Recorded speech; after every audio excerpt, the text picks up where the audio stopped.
Voilà, on est heureux de prendre maintenant ce moment pour nous retrouver tous ensemble dans la parole de Dieu. On souhaite la bienvenue aux internautes qui nous rejoindront aussi et qui pourront, je le crois, aussi profiter de ce message. Je voudrais que ce matin, nous puissions faire une lecture ensemble dans le livre du prophète Daniel, le livre de Daniel. Il y a beaucoup de choses impressionnantes dans la vie de Daniel, de ses trois amis, beaucoup de belles choses à dire. J'en profite pour faire un petit résumé. Vous vous rappelez les jeunes et les ados, quand on avait Cédric Mercier, le président du NJ qui était là, quand on a fait la réunion, vous vous rappelez qu'il nous a parlé de Daniel ?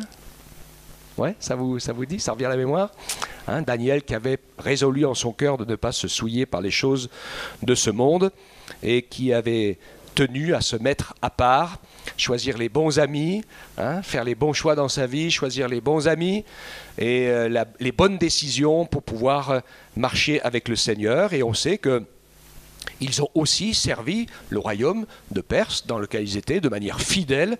Et je relisais encore Daniel et à un moment donné, ils ont essayé de le faire tomber là avant la fosse aux lions.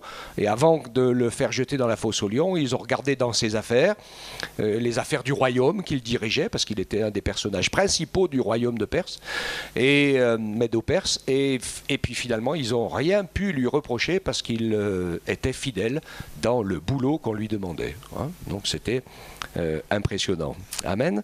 Alors, ce matin, je voudrais vous parler, j'avais vraiment sur mon cœur de soulever le sujet de l'idolâtrie. Qu'est-ce que c'est que l'idolâtrie?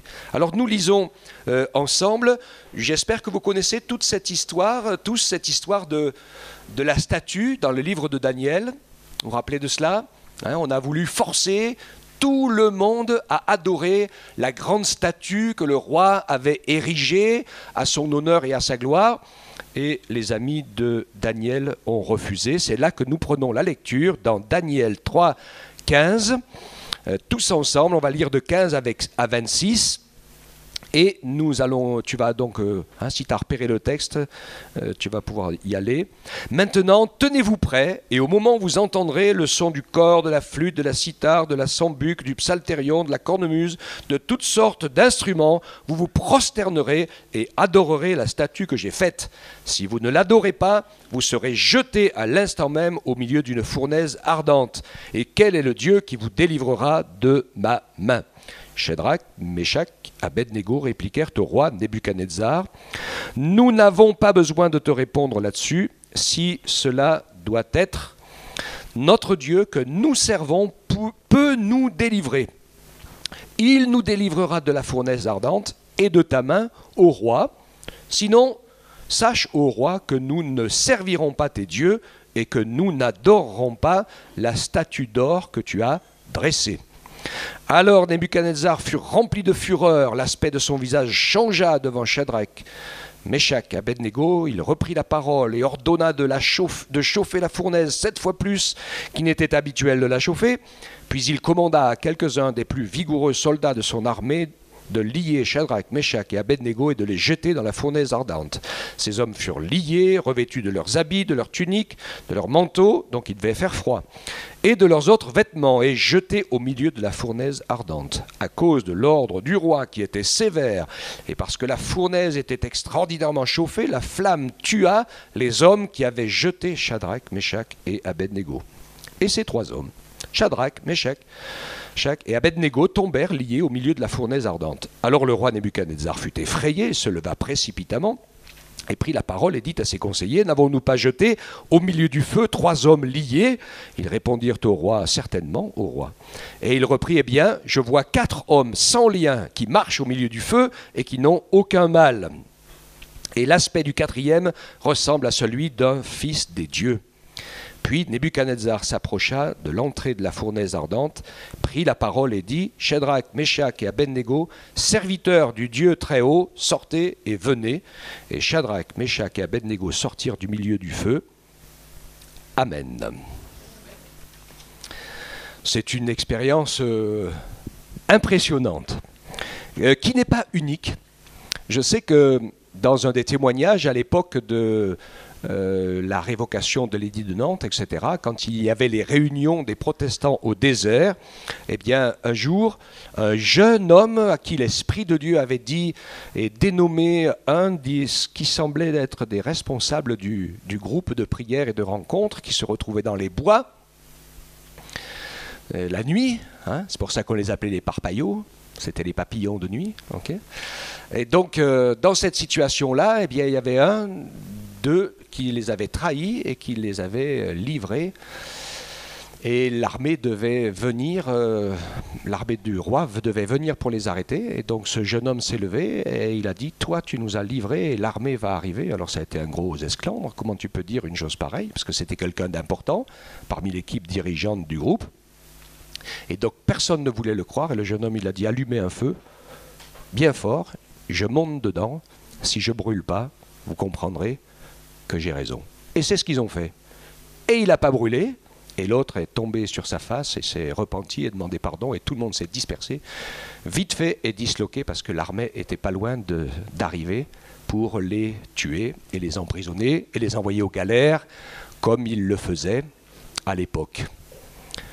J'en profite à l'occasion pour dire ce que je réponds souvent. Hein. Il y a des gens qui me disent « Ah, vous, les chrétiens évangéliques, c'est une religion qui arrive d'Amérique ». Alors je leur réponds toujours, non, c'est une religion que vous n'avez pas voulu en France, que vous avez tellement persécutée que les chrétiens ont été obligés de s'enfuir en Amérique.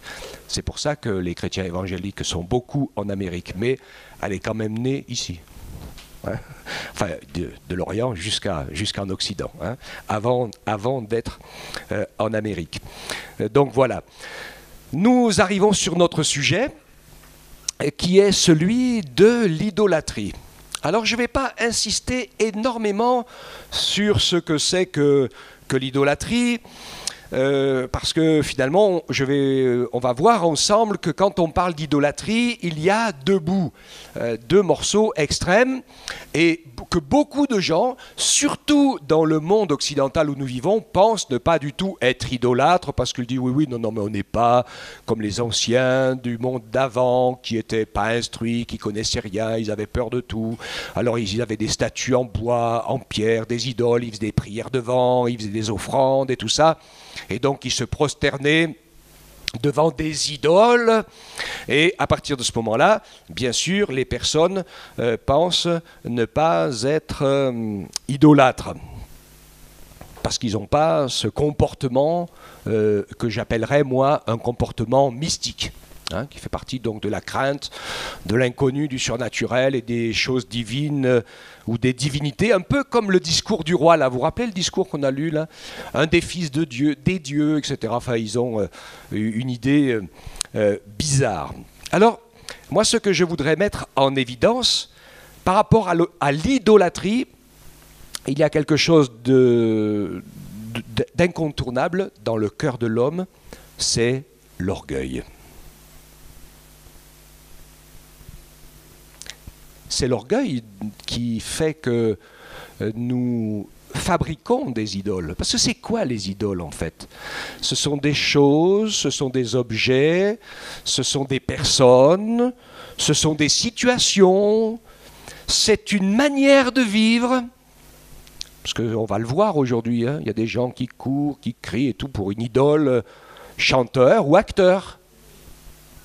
Ou d'autres idoles, il y en a, c'est leur vélo ou leur moto.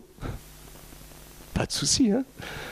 Tout peut devenir une idole, sa propre vie, sa famille, son travail.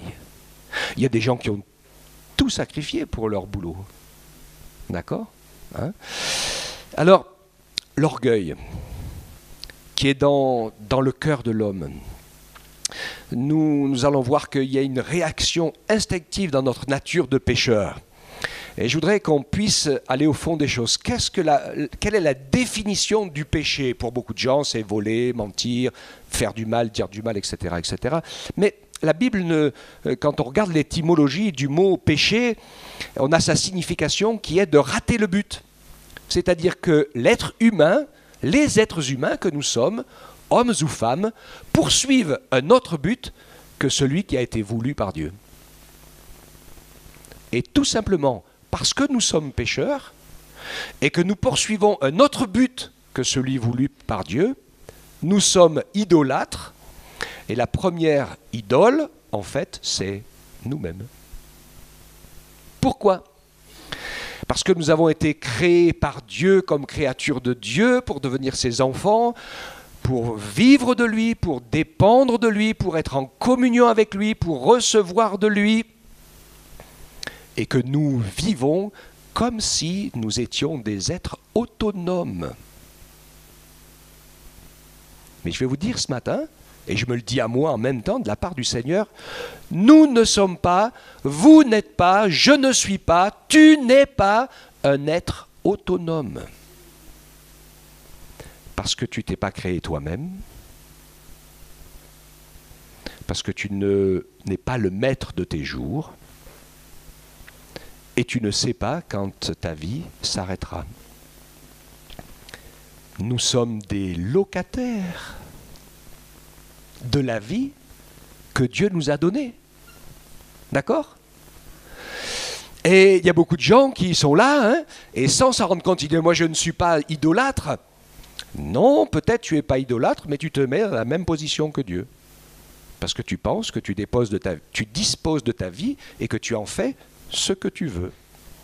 Et tu te trompes complètement parce que c'est Dieu qui t'a donné la vie avec tous les talents pour que tu fasses ce qu'il veut.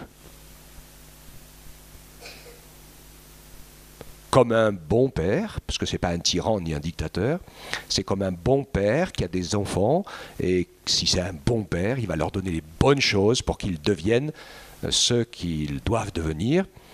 Tout bon père veut que ses enfants aillent plus loin que lui. Alléluia. Hein? Est-ce que nous comprenons ensemble ce principe, en fait, je vous ai parlé des idoles de bois et de pierre, qui est l'extrême de l'idolâtrie, mais le fondement et la naissance de l'idolâtrie, qui est le fait que nous sommes des pécheurs, qui avons raté le but et qui donc nous posons en dépositaire de nos choix, de nos responsabilités, nous nous posons en maître de nos vies, alors que nous ne sommes pas les maîtres de nos vies.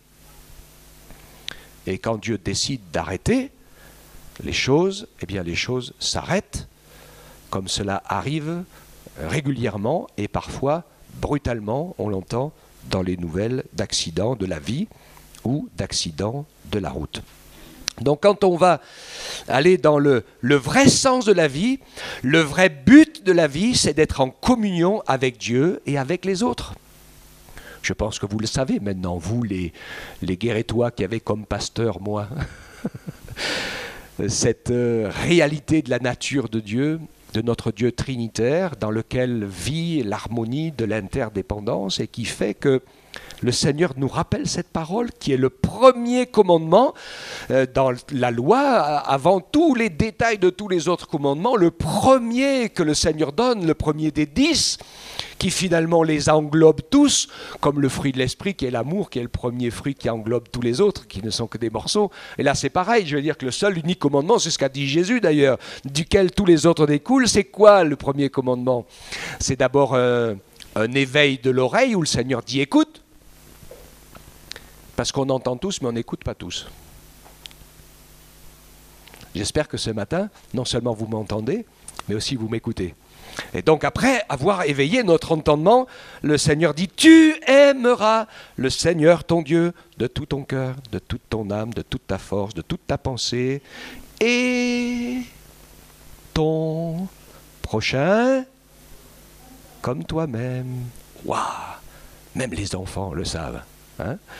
Nous découvrons normalement que si nous voulons vivre en dehors de ce principe de l'isolement, de l'orgueil qui conduit à l'idolâtrie parce que nous nous mettons dans une position qui n'est pas la nôtre, alors nous avons besoin de revenir au fait que ma vie, je dois me concentrer pour exécuter et pour vivre ce pourquoi je suis fait. Tu dois te concentrer et rechercher à vivre ce pourquoi tu es fait. Et tu es fait pourquoi? Tu es fait pour aimer le Seigneur ton Dieu de tout ton cœur, de toute ton âme, de toute ta force. Et en travaillant dans ce sens, eh bien, tu vas découvrir par l'action de la parole de Dieu et l'action du Saint-Esprit que le Seigneur, ton Dieu, t'aime aussi de toute sa force, de toute son âme et de tout son cœur. Tout a été créé par lui, mais pour nous. Parce que lui, il a besoin de rien.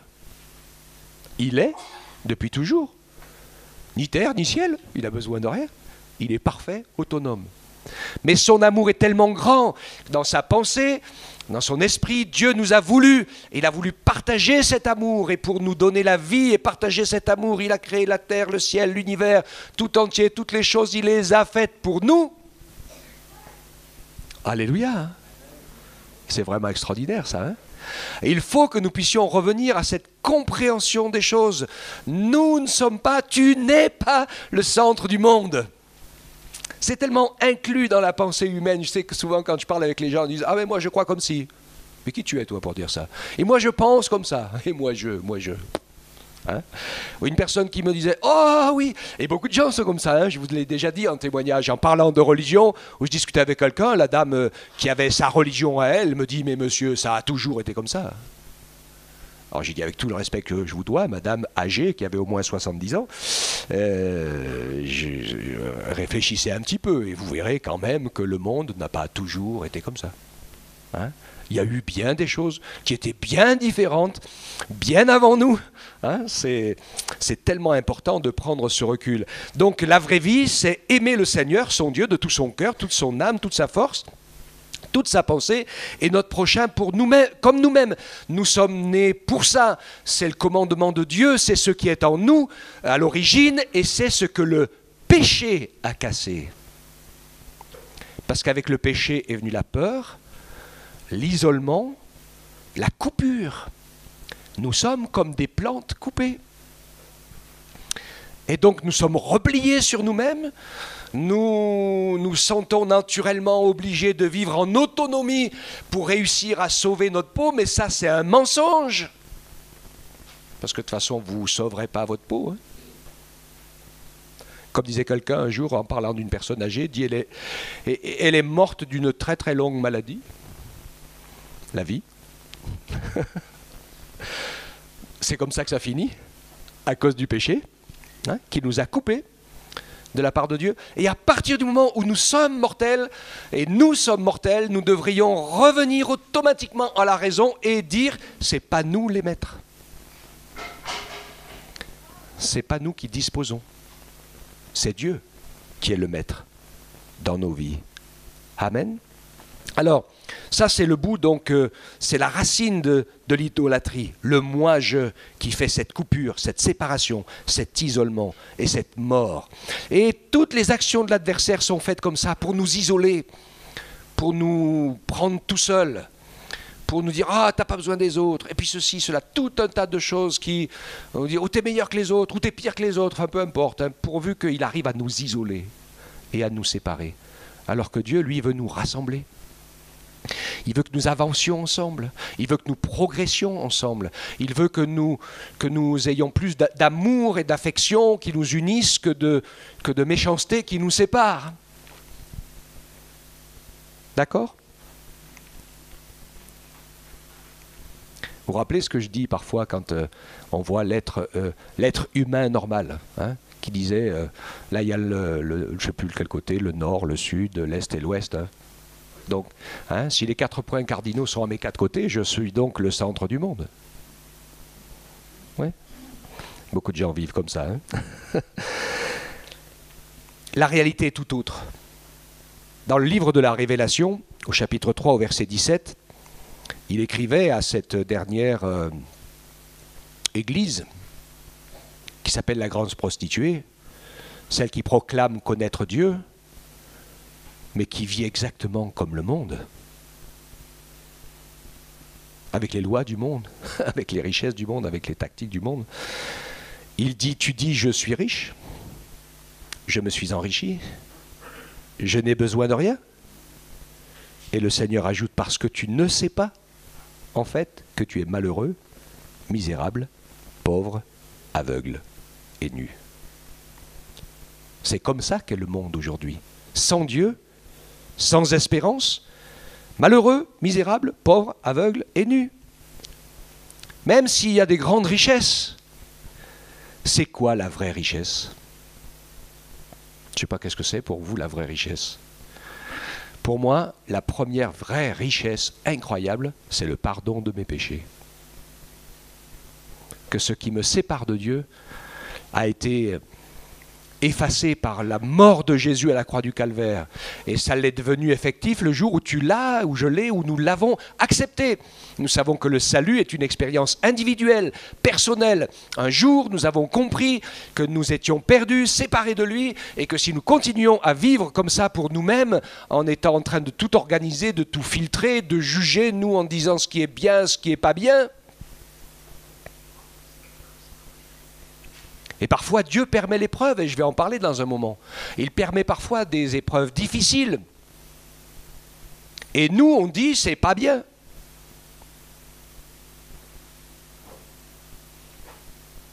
Mais Dieu dit, c'est le seul chemin par lequel tu vas réussir à trouver mon amour, mon pardon et ma grâce. Ça nous contrarie un peu, ça. Hein? Et hier, on est allé avec 2 ados de Guéret rejoindre la réunion d'ados à Vichy. Donc il y avait, je ne sais pas combien, à peu près 70, 80 jeunes et ados qui étaient là ensemble. On a vécu vraiment un moment super. Et avec des beaux messages, des belles prédications qu'on a reçues de la part des frères qui étaient là-bas. Et à un moment donné, j'ai partagé une petite chose avec eux que j'avais vraiment sur mon cœur et qui, à mon avis, me semble tellement, tellement important. Parce que les jeunes, les ados aujourd'hui, les enfants même, écoutez-moi, hein, je leur disais, nous sommes dans un monde où on ne supporte pas ni l'injustice, ni la souffrance. Parce que c'est un monde quand même où on a fait beaucoup d'efforts. Et on a beau, même si vous ne le croyez pas, aller faire le tour du monde. Et vous verrez... Si vous faites un peu le tour du monde, vous verrez que finalement, nous, on se plaint beaucoup, mais on n'est peut-être pas les plus malheureux.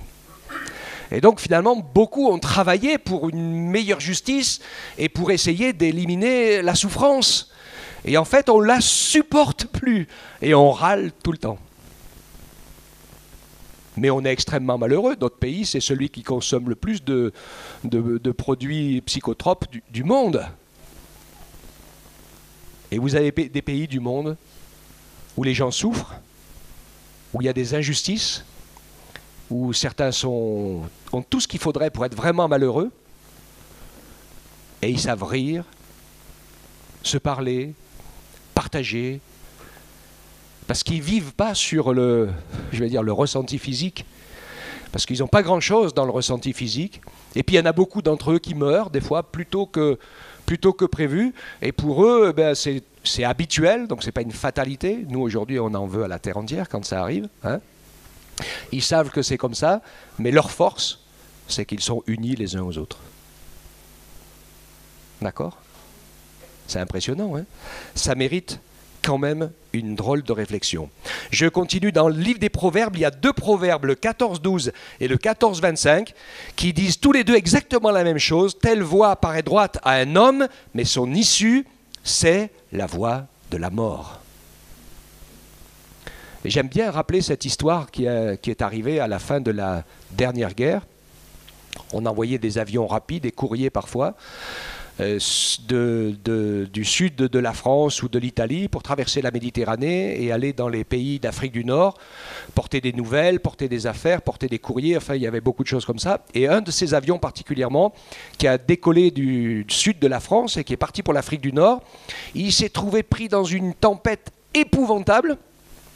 Ils ont cru qu'ils allaient s'exploser. Tous les cadrans un peu de l'avion étaient, semble-t-il, à certains moments un peu déstabilisés. Ils étaient vraiment, vraiment dans la peur. Et puis quand ils ont eu passé cette tourmente énorme, que tout s'est remis en route et que tout s'est à peu près stabilisé, l'avion a semblé revenir à sa normale. Et sur tous les écrans de contrôle, il a dit tout de suite, l'avion, qu'ils étaient arrivés. Mais pour eux, ce n'était pas possible.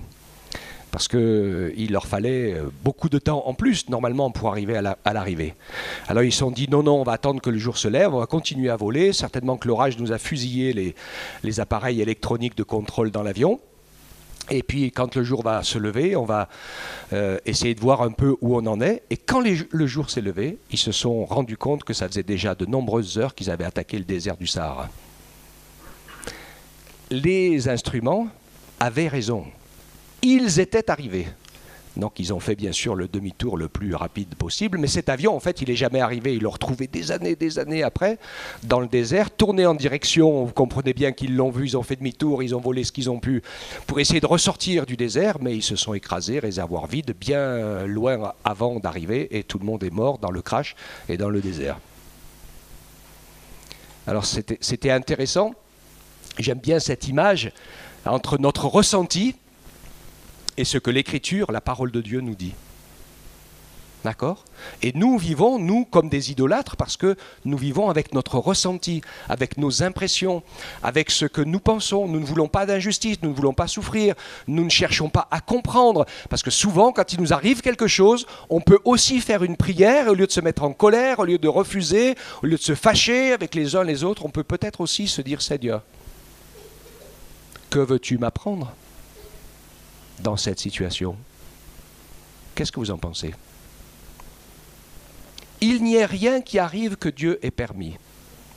Il n'a pas forcément voulu, mais il l'a permis. Et c'est essentiel pour nous de pouvoir être attentifs à cela. Je vous ai parlé de ce livre des Proverbes, je vais vous parler de religion aussi, où beaucoup de gens très importants, reconnus dans ce monde, sont des grands chefs religieux. Oh, quand un tel a dit, j'ose pas dire des noms quand même, ou quand un tel a parlé, il y en a des grands chefs religieux que tout le monde connaît, hein. Il y a plein de noms qui vous viennent à l'esprit. Vous savez ce que Jésus leur répond ? La même chose qu'il a dit à ses disciples pour les chefs religieux juifs de l'époque, parce qu'à l'époque de Jésus, ceux qui étaient plus près de la vérité, c'était vraiment les chefs religieux, parce que c'était eux qui connaissaient la loi, etc., etc. Et Jésus, ils se sont fâchés très très grave avec Jésus,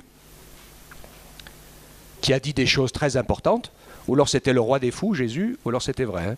Il a quand même dit, je suis le chemin, la vérité et la vie, nul ne vient au Père que par moi. Ça ne laisse pas beaucoup de place pour les autres, hein, à mon avis. Je pense qu'on est d'accord. Hein. Et qu'est-ce qu'a dit le Seigneur Jésus à ses disciples? Il dit, laissez-les, ce sont des aveugles qui conduisent des aveugles, et ils tomberont tous dans une fosse. Parce qu'ils ne font que transmettre de génération en génération des choses qu'on leur a dites et enseignées, mais ils n'ont rien expérimenté à ce sujet. D'accord ? Et donc c'est une catastrophe, c'est une véritable idolâtrie de mettre n'importe quelle religion ou n'importe quel homme politique, religieux, culturel, acteur, tout ce que vous voulez. C'est une folie de se repérer derrière des personnes qui sont identiques à nous. Car la parole de Dieu nous dit qu'il n'y a pas un juste, pas même un seul. Nous sommes tous des pécheurs. Vraiment le plus difficile, c'est vraiment l'orgueil humain. Quand je lisais le livre de Daniel, je vous conseille de le relire, je vous propose, faites la lecture. Vous verrez comment le roi Nebuchadnezzar a mis un temps infini pour arriver à comprendre qui est Dieu. Il était tellement orgueilleux, tellement un grand roi. Quand il a eu cette fameuse vision, parce que Dieu lui a parlé à cet homme avec la vision de la statue. Il a eu la statue en vision. Personne ne pouvait lui expliquer la vision de la statue. Et quand Daniel, qui sert le Seigneur, a pu la lui expliquer, il lui a montré que Dieu lui a fait la grâce de lui montrer les royaumes qui allaient venir dans les siècles suivants, avec lui comme la tête d'or, et puis etc. Après, vous avez l'Empire grec, l'Empire romain, etc. Enfin, vous avez tous les royaumes. On retrouve toute l'histoire du monde qui est prophétisée là. Et la seule chose que ce roi il a compris, c'est qu'il était la tête d'or et il s'est fait une grande statue qu'il a voulu obliger tout le monde à adorer. Hein? Comme on dirait chez nous tout de suite, il ramène la couverture à lui. C'est de l'idolâtrie sur sa personne quand même. Hein? Mes frères, mes sœurs, vous vous rappelez ce que j'ai prêché dimanche dernier? Soyons attentifs, parce que nous aussi, souvent, on ramène la couverture à nous. Et quand on prie, on pense à nous. La plupart des sujets de nos prières sont par rapport à nous, à ce qu'on vit, à nos besoins, à ce qu'on ressent, la situation dans laquelle on est. Et ce n'est pas une bonne mentalité dans la prière. Vous vous rappelez ce que j'ai dit dimanche dernier? La prière doit être en premier de rechercher quel est le plan, la volonté de Dieu. Qu'est-ce que je dois faire dans le plan de Dieu? C'est ce qui doit être la première des choses. Et pas mes envies, mes besoins, etc., etc. Parce que si tu ne pries que pour tes envies, tes besoins, etc., etc., tu seras exaucé de temps en temps, mais pas souvent, et tu seras toujours malheureux et jamais satisfait. Et Jésus dit, cherchez premièrement le royaume de Dieu et sa justice. Moi, le reste, je vous le donnerai. Regardez la vie de Daniel. C'est un homme qui a été fait prisonnier. Et dans sa prison, quand je dis sa prison humaine, je vais dire, parce qu'il n'a jamais été derrière les barreaux, sauf quand il était à la fosse aux lions. Mais autrement, il était prisonnier parce qu'il était d'un peuple et qu'on l'a emmené dans un autre pays et qu'il a été obligé, on voulait l'obliger à manger la nourriture de ce pays, donc il ne l'a pas fait. On voulait l'obliger à se conduire comme on se conduit dans ce pays, il ne l'a pas fait. Il est resté à part, il avait le respect, l'amour de Dieu, la crainte de Dieu dans son cœur, et malgré qu'il était dans une situation, il a souffert et il n'a jamais lâché de mettre toujours le Seigneur en premier. Est-ce que nous ne sommes pas dans ce pays-là, nous, qui exige de nous qu'on vive comme lui, qu'on pense comme lui, qu'on réfléchisse comme lui, qui change les lois à son idée, à sa pensée, à sa volonté et tout. Et Dieu veut que nous puissions être dans ce pays avec des gens qui sont là comme des envoyés de Dieu. Lumière du monde et celle de la terre. Et donc, dans son cœur, eh bien, je pense qu'il a vécu un peu comme un prisonnier dans l'amour de Dieu. Et il a voué sa vie entière au Seigneur. Et il a servi le Seigneur. Mais quand vous regardez Daniel, c'est quand même un homme incroyable. Parce qu'il en a vu passer des grands rois, qui avaient toutes les forces et tous les pouvoirs. Mais ils ont disparu. Et lui, il a été là pendant plusieurs royaumes, jusqu'à Cyrus, roi des Perses. Hein. Et il était là, et même quand on a essayé de l'attaquer, le Seigneur l'a protégé. Et il était la référence. Si on avait besoin de repères, on savait vers qui aller. Mes frères, mes sœurs, si vous oubliez un peu vos petites affaires et que vous vous consacrez au Seigneur pour être cette lumière du monde et ce sel de la terre, même malgré vous, vous devenez la référence. Parce que quand ça tournera pas rond, les gens viendront vers vous. Amen. C'est pour ça qu'on est là. Hein? Et Dieu veut nous encourager à le faire en toute humilité. Donc je reviens à ce roi hein, qui comprenait rien et qui a fait cette statue et puis encore d'autres choses. Et puis Dieu lui a donné un avertissement, il lui a donné une vision pour lui dire ce qui allait lui arriver. Il n'a rien compris. Daniel lui a donné l'explication. Et Daniel lui a dit, fais attention, arrête tes péchés, arrête ta manière de vivre, arrête ta manière de penser, parce que le songe que tu as eu, il est pour toi.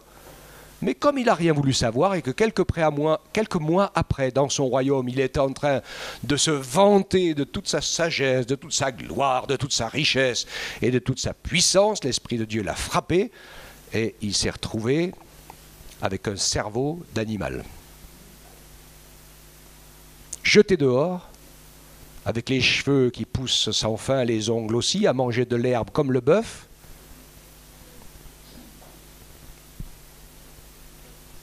« 7 ans. C'est long, 7 ans. Hein?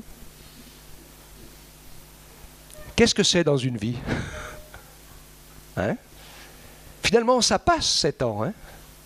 Et après 7 ans de vie bestiale, comme on dit, quelque part, il a commencé à reprendre conscience, à s'humilier, et là, enfin, il a réussi à mettre Dieu en premier dans sa vie. C'est impressionnant, hein?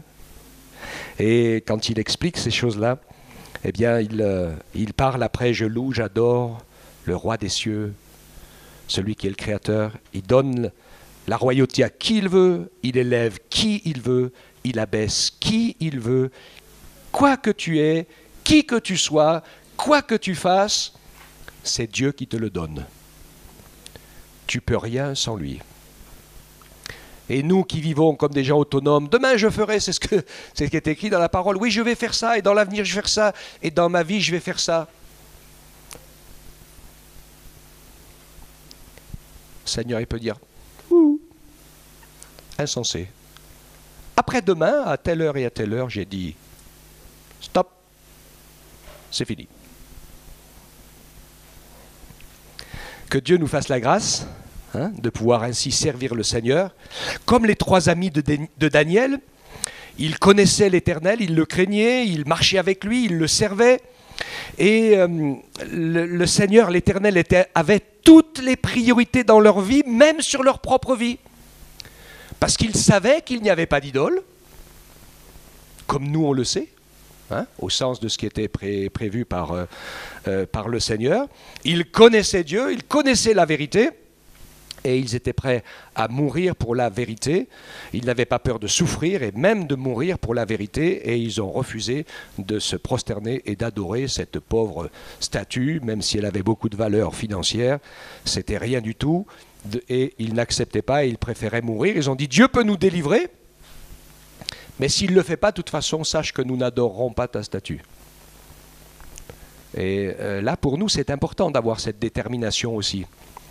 Et j'ai entendu des personnes prier comme ça, dire « Seigneur, j'ai besoin de ton secours, de ton aide ». Et il faut le faire, parce que le Seigneur peut tout à fait nous secourir et nous aider, et il aime bien le faire.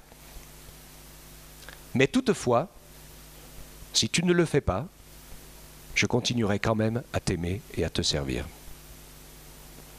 Est-ce que vous dites ça dans votre prière?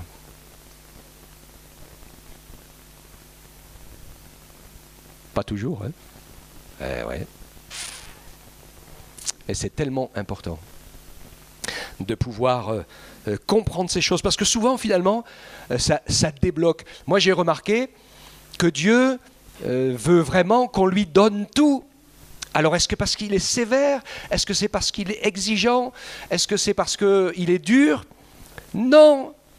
C'est parce qu'il sait que nous sommes faibles, que nous sommes fragiles, que le péché domine sur nous. Et s'il y a quelque chose que nous ne voulons pas lui donner, ça va nous ramener loin de lui. Même si c'est notre femme ou nos enfants. Aïe, aïe, aïe, aïe. Seigneur, ta grâce. Il y en a beaucoup d'ailleurs qui n'ont pas osé ou qui n'ont pas eu le courage de faire le choix, mais je peux vous dire par avance ce qui arrive, c'est que quelques années après, de toute façon, ça casse quand même.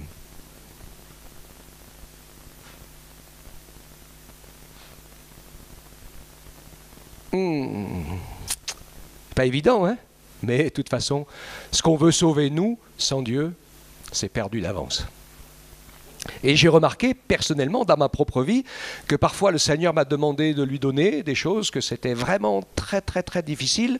Et puis, bien finalement, il faut le faire. Parce qu'après, il nous les redonne.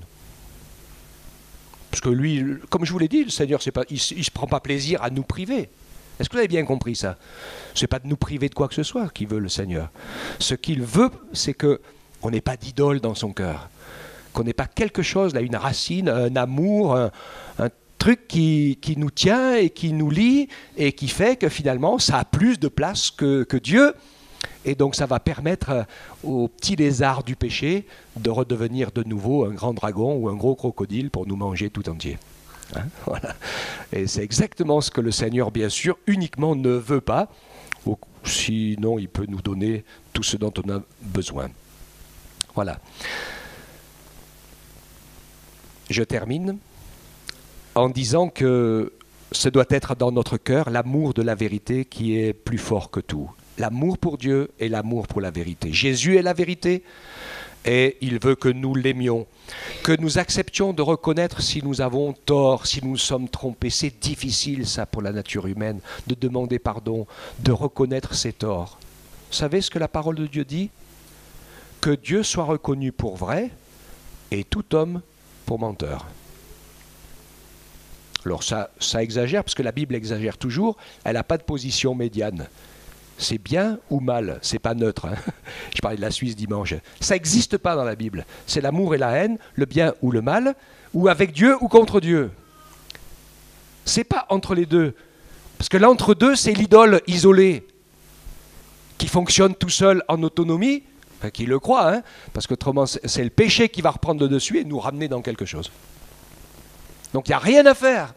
Il faut, pour s'en sortir, et la vie, et le salut, et la bénédiction, elle est dans la dépendance du Seigneur et de son esprit, et elle est dans l'obéissance à sa parole, et elle est dans l'amour et le service pour les frères et sœurs.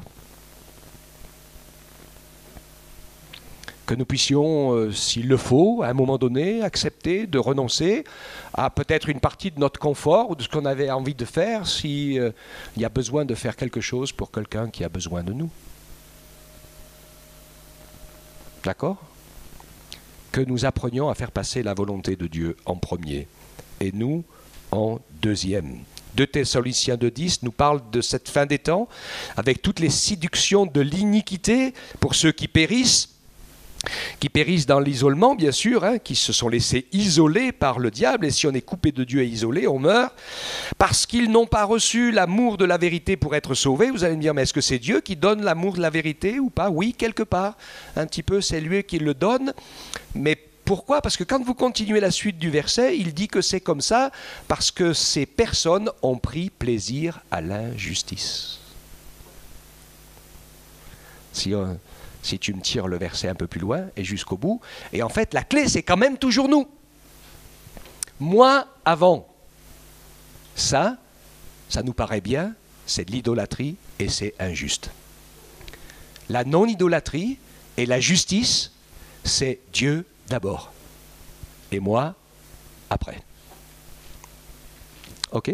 Et si c'est Dieu d'abord et moi après, eh bien, je vais être capable de me repentir, je vais être capable de reconnaître mes torts, de demander pardon parfois, ou d'essayer de rattraper les choses, même si à la limite, je ne suis même pas le responsable de ce qui s'est pas bien passé. Et puis, même si ça ne se fait pas, eh bien, je continuerai à laisser le Seigneur en premier. C'est pas évident, hein? Mais c'est salutaire. Chacun de nous ne vit pas pour lui-même. Et s'il vit pour lui-même, il est perdu. Et Dieu veut que nous puissions ainsi être dans sa volonté. Et la volonté de Dieu, c'est que tous les hommes soient sauvés et parviennent à la connaissance de la vérité qui est Jésus. Donc, n'aie pas peur des injustices, n'aie pas peur des souffrances, n'aie pas peur des combats. Il y en aura, c'est obligatoire, c'est incontournable. Ça fait partie, je ne vais pas dire du plan de Dieu, mais ça fait partie ici du plan de Dieu pour nous sortir du péché, parce que c'est nous qui sommes tombés dans le péché et qu'il n'y a pas d'autre solution pour nous en sortir que de suivre le chemin que Jésus a suivi, parce que comme j'ai l'habitude de le répéter, quand même, la pire de toutes les injustices, c'est quand même la croix. Parce que c'est quand même lui qui accepte de subir le jugement, la condamnation et d'être frappé pour toutes nos bêtises, nos inconséquences, nos péchés, nos désobéissances. Il n'a rien fait, il a tout payé. Parce que c'était le seul moyen de nous avoir avec lui.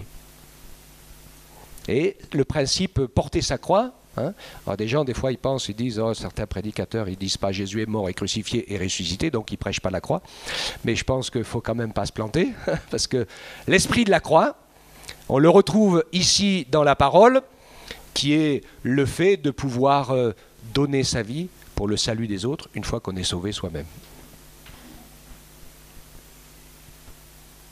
Même si ça ne tourne pas forcément à notre avantage. Comme disait l'apôtre Paul, je vous écris la vérité, je vous dis la vérité, même si vous m'aimez moins à cause de ça.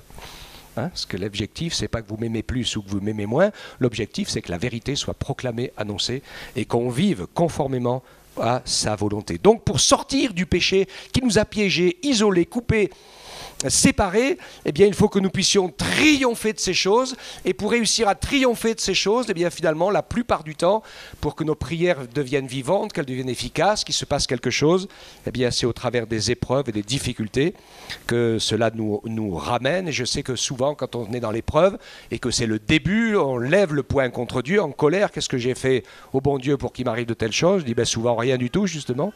C'est bien pour ça que ça vous arrive.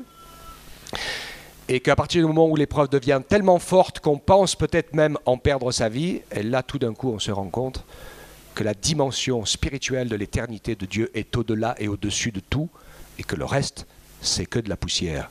Et on prend l'exemple de Jésus, Hébreux 5, 7, 8 et 9, qui nous dit c'est Jésus, lui, dans les jours de sa chair, qui a présenté à grands cris, avec des larmes, avec des prières. Je ne sais pas s'il y a eu quelqu'un d'entre nous ici qui a pleuré et prié jusqu'à ce que des grumeaux de sang coulent de son front. Je n'en connais pas encore.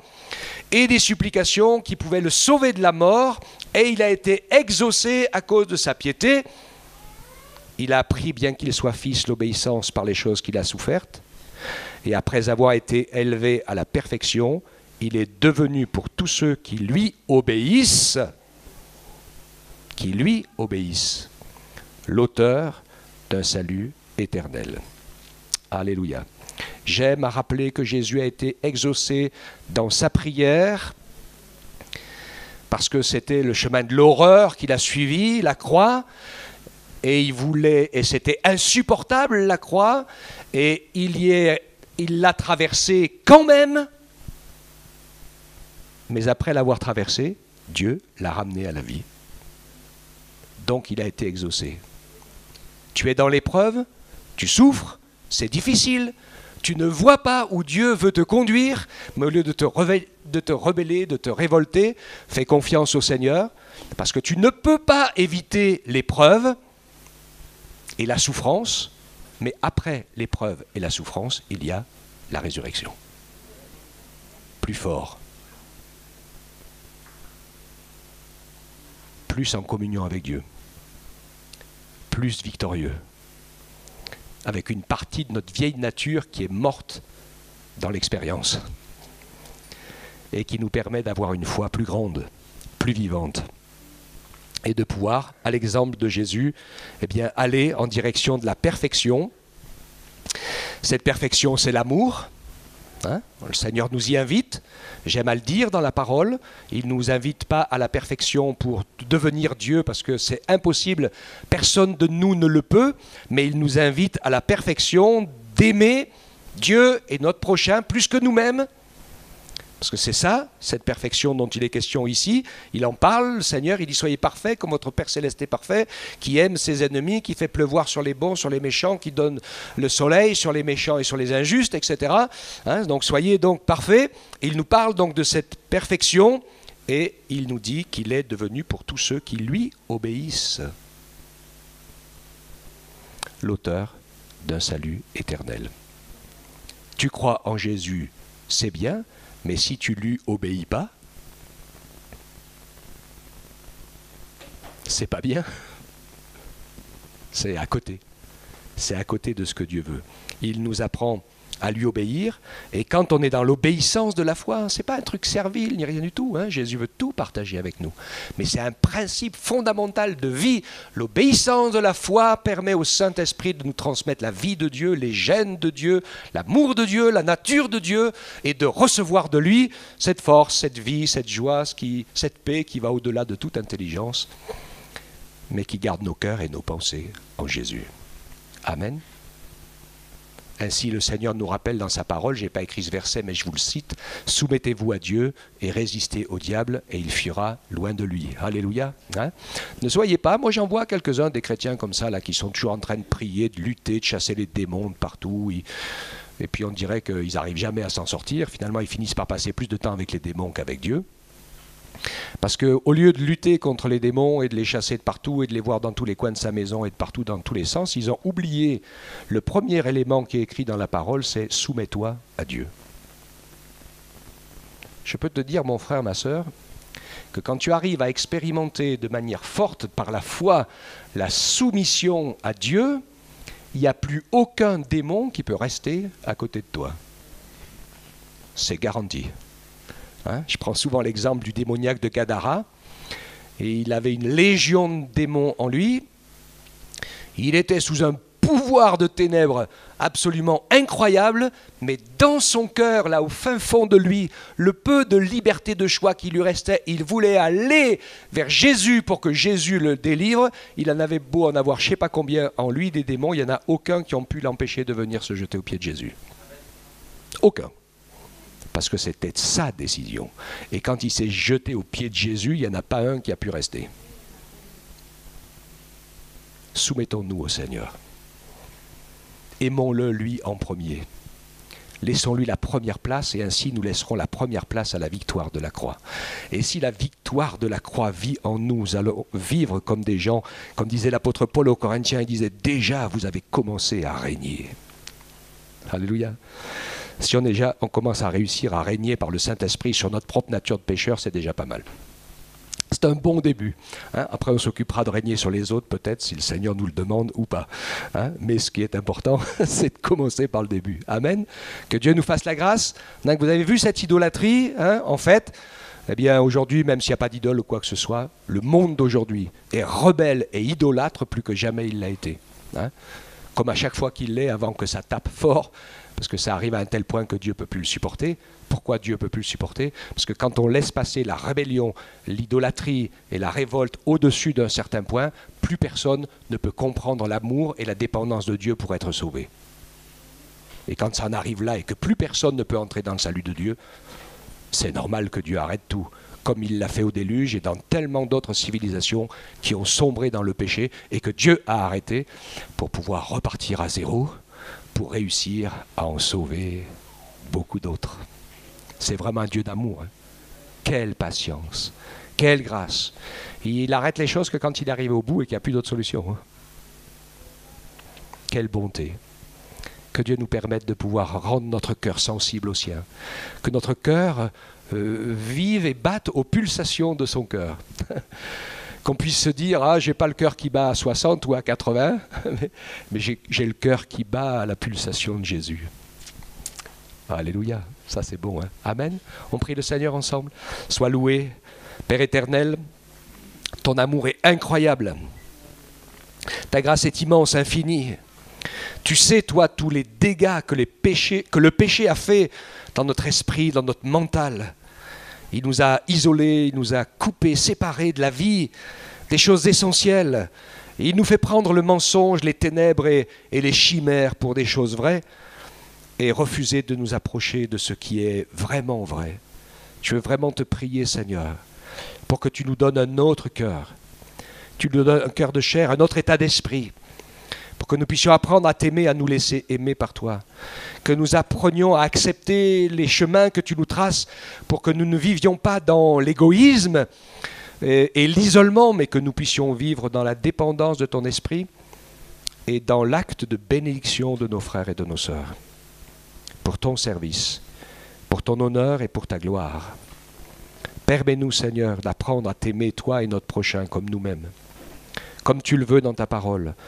Permets-nous de mettre ta parole en pratique, Seigneur, et de ne pas nous arrêter sur les injustices, sur les souffrances, sur les choses qu'on ne comprend pas. Parce que de toute façon, un jour, tu nous les expliqueras. Mais de nous arrêter sur ta volonté. Elle est bonne, agréable et parfaite. Amen. Alléluia. Que le nom du Seigneur soit béni. Et t'aimes pas, je rajoute un tout petit truc. Parce que pendant que j'étais en train de prier, j'étais en train de penser à ça, à toutes ces injustices. Je pensais à l'exemple du patriarche Joseph. Vous vous rappelez de lui, hein? Adolescent, il a fait des erreurs, mais il a gardé confiance dans le Seigneur. Ses frères l'ont vendu, il a été mis en prison, on l'a accusé à tort, on l'a re-emprisonné, on l'a re-oublié. Il a vécu comme ça presque jusqu'à l'âge de 30 ans. Je pense qu'il a dû passer une bonne quinzaine d'années de galère. Comment a-t-il pu continuer à garder la foi? Mais il n'a jamais baissé les bras de la parole qu'il avait reçue dans son cœur, de la part du Seigneur. Et un jour, il s'est retrouvé le premier ministre de l'Égypte. Alléluia. N'ayez pas peur des choses difficiles qu'on traverse. Vous ne laissez pas arrêter, vous ne laissez pas impressionner, vous ne laissez pas décourager. Parce que le Seigneur sait ce qu'il fait. C'est le seul moyen de refaire de nous des hommes et des femmes fortes, qui comprennent les lois du royaume et qui sont devenus assez capables de s'oublier pour pouvoir bénir les autres, pour que le Saint-Esprit agisse et fasse son œuvre au travers de nous, jusqu'à ce que nous soyons ressuscités et glorifiés et que nous devenions son épouse. Alléluia, que Dieu soit béni et qu'il vous garde tous dans sa parole. Amen.